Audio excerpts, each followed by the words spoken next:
The views and opinions expressed in Cold and Missing are exclusively those of the hosts. All parties mentioned are considered innocent until proven guilty in a court of law. Cold and Missing also contains adult themes and languages. Listener discretion is advised. I'm your host, Allie McLaughlin-Solkowski. And I'm your co-host, Eli Solkowski. And this is Cold and Missing, where we cover cold cases and missing person cases. Hello, everyone, and welcome back. I'm Allie. And I'm Eli. And this is Cold and Missing. We are on episode 83 this week. We've both been working quite a bit, so I have just been seeing little peeks of you researching this, so I'm really eager to get into it. Does that sound good to you? Yep, let's go ahead and dive in. So today we are covering a missing person case, and we are going to be covering the case of Angie Hammond. And this takes place in Clinton, Missouri, in April of 1991. But first, a little bit about Angela. Angela, or Angie, as I'll be referring to her throughout the podcast, as that's what she went by with family and friends, is 20 years old in 1991, and she is the life of the party. She's an outgoing young woman who is really starting out her life. She was taking classes at Central Missouri State University and also working as a bank clerk who was tallying evening accounts. Angie starts dating Rob Schaffner, who is a high school senior at this time and 18 years old. But the two are instantly connected and smitten with each other. In January of 1991, Angie finds out that she's pregnant, and the two are engaged shortly thereafter and move in together in a trailer right there in Clinton, Missouri. Their baby would be due in late August or early September. And now a timeline of events. On Thursday, April 4th, 1991, Angie got off of work. She's wearing a white shirt with black polka dots, black pants, and tennis shoes. Rob and Angie attend a family barbecue that was near Angie's mother's house. Angie is 4 months pregnant at this point. The couple left around 9 p.m., and Angie drove Rob to his family's house and dropped him off so Rob could babysit his younger brother. Angie spent the rest of the evening cruising around town and chatting with her best friend Kyla. She was also excited to hang out with a friend who was visiting from out of town. Angie and Kyla parted ways just after 11, and Angie headed to the center of town to use one of the payphones that was outside of the food barn, the grocery store. Rob and Angie didn't have a phone at their home yet, so she needed to call Rob to tell him that she had a change of plans. The plan originally was for Angie to stop by Rob's parents' house and hang out with him for a while, but she wanted to call him and tell him that she was too tired. She planned to go straight back to their place and take a bath. Telephone records will later confirm that Angie was on the phone from 11:23 to 11:37 p.m. During her phone call with Rob, Angie begins to feel nervous about a green truck that keeps circling the block. Eventually, the green truck pulled into the parking lot and parked right next to Angie and the payphones. She tells Rob that the truck had a decal on the back window that showed a fish jumping out of the water. The driver gets out of the truck and goes to use the payphone on the other side of her. He picks up the receiver but quickly puts it back down again before making a phone call. Angie tells Rob that it's a white man who looks dirty. He had glasses, a full-grown beard and mustache, and was wearing overalls. The man went back to his truck and rifled with something under his seat. He then got back out of the truck and approached Angie at her phone booth. Rob could hear Angie ask, quote, "Do you need to use the phone?" End quote. Just a few moments later, Rob hears Angie scream in the phone and what sounded like the phone hitting the side of the phone booth. Then the phone line goes dead. Someone hung up the receiver. Without hesitating, Rob jumped into his car and started speeding towards the payphone in the center of town, which was only 7 blocks from his family home. On his way there, he sees what he describes as a yellow truck speeding in the opposite direction, but he hears a woman scream, "Rob." Rob told the local paper, quote, "When she screamed at me out the window, I put it in reverse and started chasing him," end quote. Rob turned his car around as fast as he could and started speeding after the truck, which he describes as a 1969 or 1970 Ford. Rob chases the truck down 2nd Street, which is a main street there in Clinton, Missouri. The truck then turns left on Calvert Drive, but that's when Rob's car begins to stall out. When Rob had made the quick reverse turnaround to follow the truck, he had shot his transmission, and after 2 miles of chasing the truck, it stalls out and he's unable to follow it any further. He loses the green truck when it turns down a gravel road and disappears over a hill. As fast as Rob can, he gets somewhere where he can call police. And police arrive at the parking lot and find Angie's car still there. Her purse was still inside the car. The only items missing were her license and car keys, but her friends and family said that she usually kept those items in her front pocket. Police immediately take Rob in for questioning. They don't quite believe his story. Over the next several days, they'll question him extensively. Meanwhile, Angie's family and friends are all looking for her. Her mom and dad work day and night searching for her with frantic energy for several days. That Sunday, April 7th, Angie has been missing for 3 days. About 250 volunteers gathered to search the woods and fields around Clinton. Police also launch an air search looking for any sign of Angie, but nothing is found. Police continue to search for Angie, but also for the truck. And the county sheriff, along with the FBI, are involved in the search. Police continue to get tips over the next several days, but they're not optimistic about Angie's well-being. Detective Parsons says, quote, "I'm in hopes that she's alive, but I have to be somewhat realistic at this point, and I feel doubtful of her being found alive," end quote. On Wednesday, April 10th, police decide to administer lie detector tests to Angie's fiancé and an ex-boyfriend. Police are very suspicious of Rob still.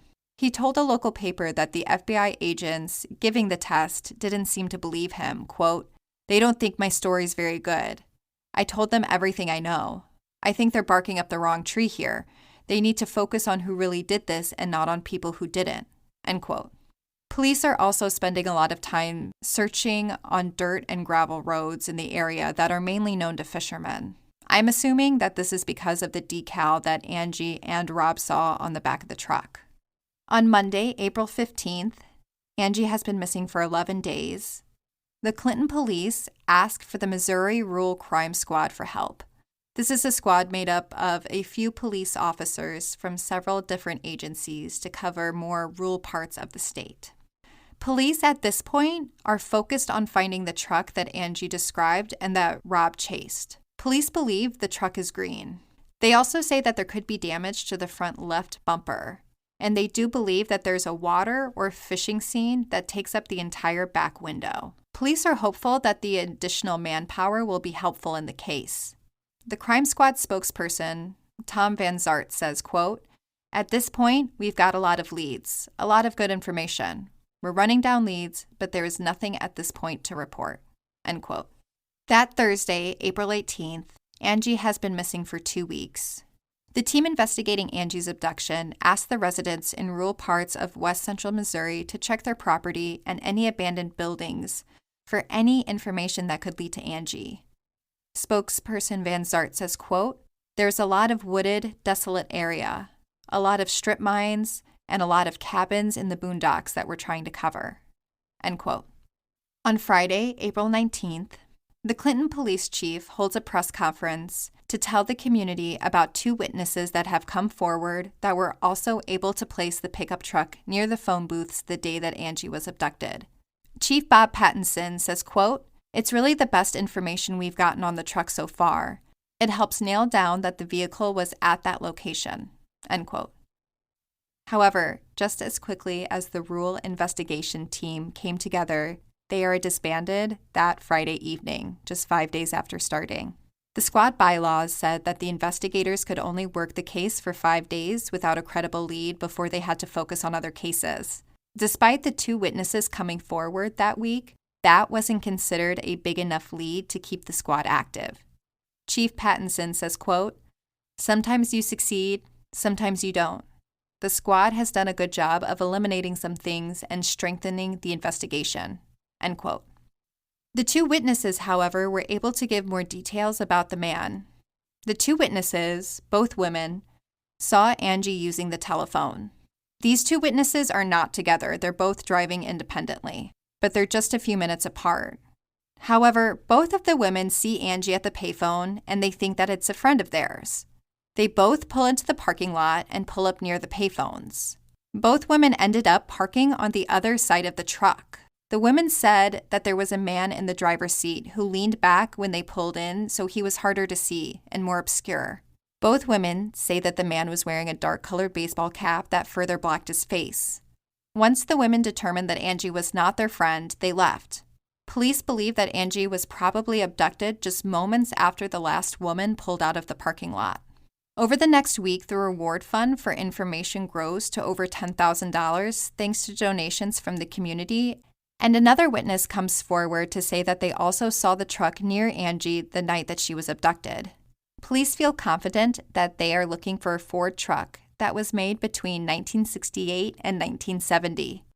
They believe there is a fishing scene decal in color that takes up the whole back window of the truck. One of the witnesses thought that the license plate included the letters X and Y. Witnesses said the truck is dark green on the upper portion and then light green on the lower portion. A chrome strip separates the two colors. The truck also has a white roof. The three witnesses described the man as white, between 20 and 35 years old, medium build. He had dark hair that went to his collar and a mustache. Angie also told Rob that he had a beard. Police are continuing to try to locate the truck but have not been successful in this pursuit. On May 5th, so it's been a month now since Angie was abducted, and there have been no new leads in the case since those witnesses came forward. Police, friends, and family have spent the past month searching for her across the town and county. Her mother says, quote, "I'm trying to prepare myself for the worst, and yet trying to hope for the best. I'm taking it one day at a time until they find something. I'm trying to stay optimistic." End quote.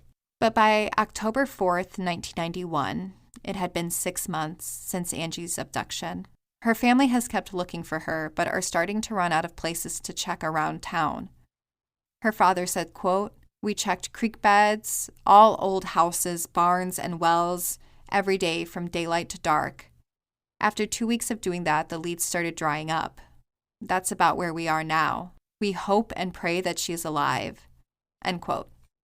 Her mother, Marcia, says, quote, "I know the statistics aren't good at this point for finding her, but until something happens, you can't give up. The hope is always going to be there." End quote. After Angie's disappearance, Rob decides to join the military as a National Guardsman. His mother says that he's shut himself off and has taken her abduction really hard. It took some time, but police eventually clear him from being involved in her disappearance. Police say the case hasn't progressed at all over the last few months.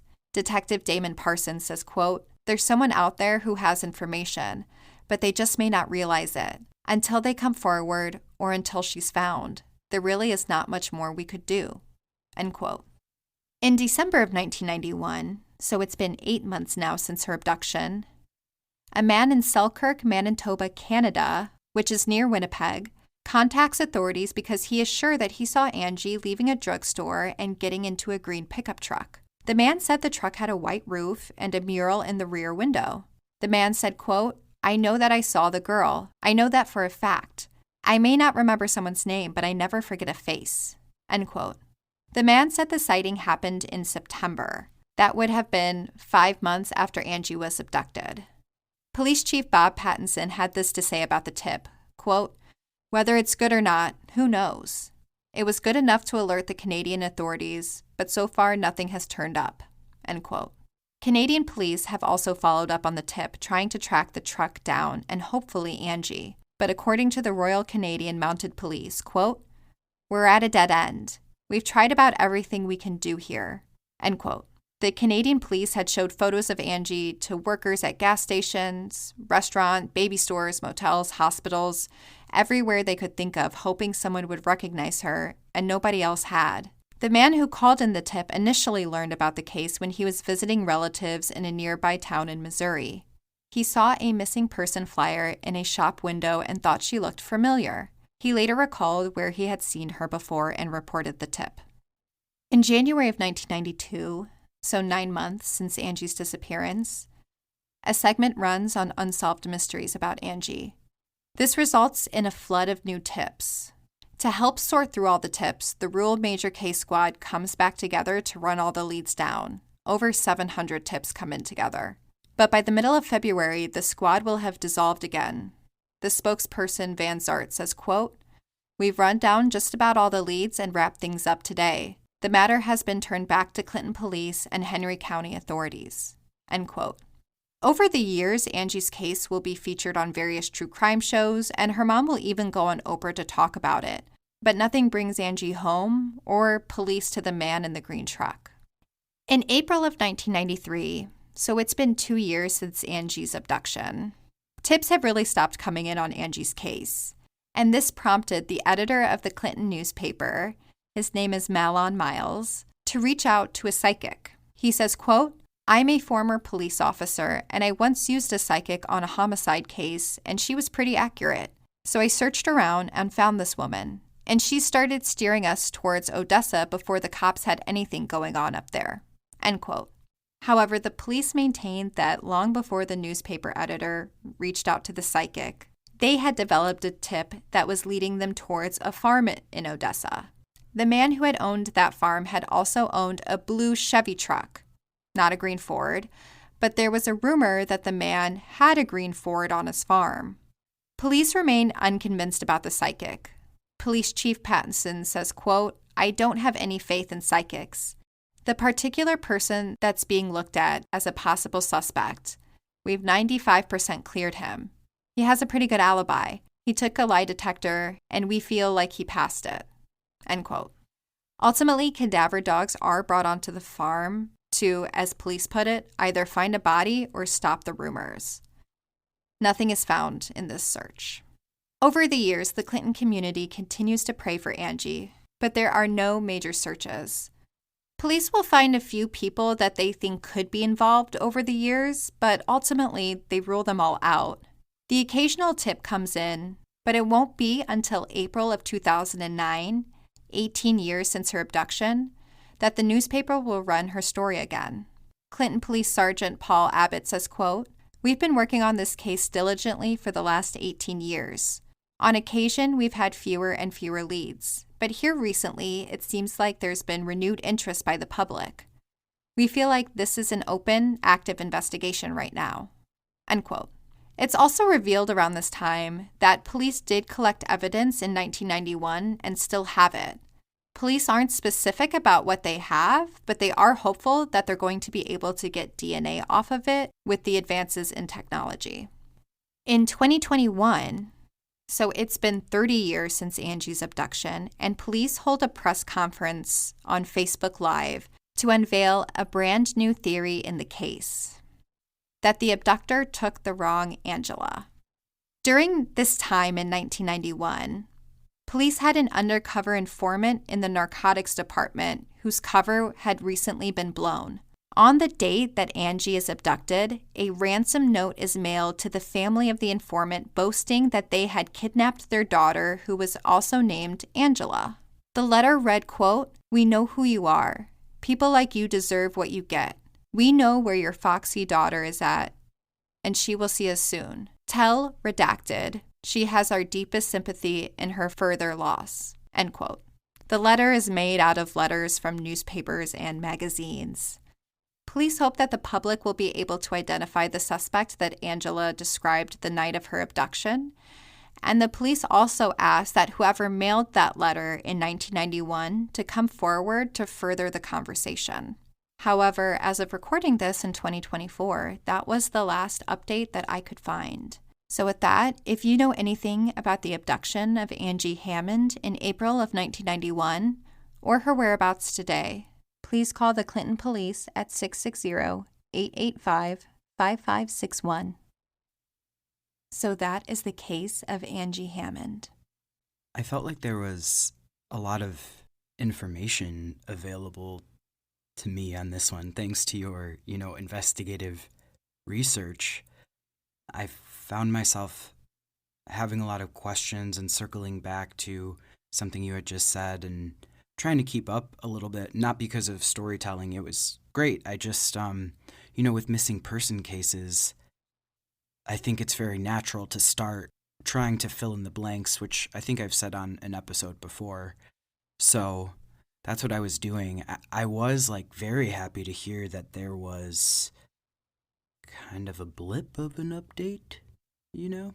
I'm always happy to hear when there's movement in a case. So, yeah, I didn't know if you had any comments on that part, at least.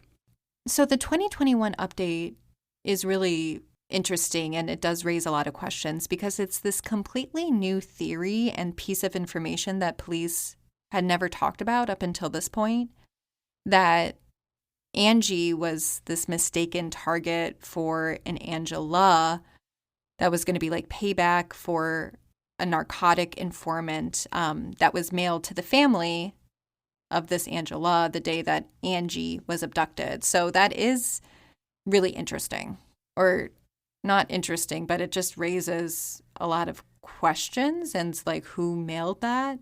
And maybe they're unrelated completely, but maybe they're not. I think that's where I began to, the questions in my brain began to fire off with the two Angie or Angelas. And was it the same last name? No, it was different last names. Okay. I don't know. This was definitely a case I had never heard of before, but the amount of research you did and that you were able to find I'm just sad again. Like, it feels like because there was quite a bit of information, at least like leading up to the moments before, or like when she was kidnapped, that there's, I don't know, like witness testimony, and I just feel like it's a case that people should know more about. I'm really glad that you brought it to my attention and to our listeners' attention. I had a few more questions for you about, I don't know, just your opinion on her boyfriend. And did you mention that he was questioned, right? Yeah, her boyfriend, they were engaged, so her fiancé. He was questioned, he was given a polygraph test, and ultimately he was eliminated by police. What's your opinion on polygraphs? I don't know if I put a lot of faith or stock into them, because I think if you gave me a polygraph test on what color is the sky, I could probably fail it because I'm an anxious person. So I don't know. And I've also heard of people beating polygraph tests who were really guilty just because they were able to like be pretty like calm during it. So yeah, I don't know if they're really to be trusted. They're not allowed in court, so they're not evidence. I actually did not know that. That's really interesting. I'm sure some people are learning that along with me, or maybe not, but I had no idea. They're brought up so often. Yeah, they're definitely still used today. You see them all the time, but they're not allowed to be submitted as evidence. I'm sure at one time they were, but as of today, you can't use them. One thing that I just have questions about, or that I just wonder about, is how nobody could have seen this truck before, because it just seems so unique. It was like a two-toned green truck with a white roof and a fishing decal on the back. Like, it is a very noticeable truck. Like, if I saw that truck today, I would notice it. So it's very odd to me that in a town, Clinton is small, I think at this time it had less than 10,000 residents, that nobody had seen this truck before, couldn't point to somebody and say, oh, it's my neighbor's, or it's in my neighborhood, or whatever. Like, nobody knew where this truck came from, and that's never been found. Yes, the truck, and the description of the person driving it was that man, correct? Yes, so the picture and like the physical description of him, that man, it was very terrifying, and I think he would have been noticeable in that community via the descriptors you said. So I don't know. Serial killer definitely popped into my head. I wanted to know more of your thoughts on just his description and the sketch. Yeah, so there was a sketch made of the suspect, and at the time of Angie's disappearance, 2 other women had also disappeared within like 80 miles of each other, of Angie and then these 2 other women. So police did kind of investigate a possible link between all of the women's abductions. But as of 2024, they maintained that they've never found any connection and they've never investigated the cases together. Sometimes it's just that, like, one thing, that they don't have to connect them all, because I would imagine as an investigator, it's really difficult to climb and to try to climb inside of the mind of someone who is doing things like that, kidnapping people. So, like, it's a difficult thought process to understand if you are someone who doesn't want to do that, So it's easy to maybe for them to, like, hide the missing link of the crimes they commit because, they know we won't naturally think of them or discover them. Anyway, I was very happy to hear that there was movement in the case. Did you say that there were any other updates since 2021?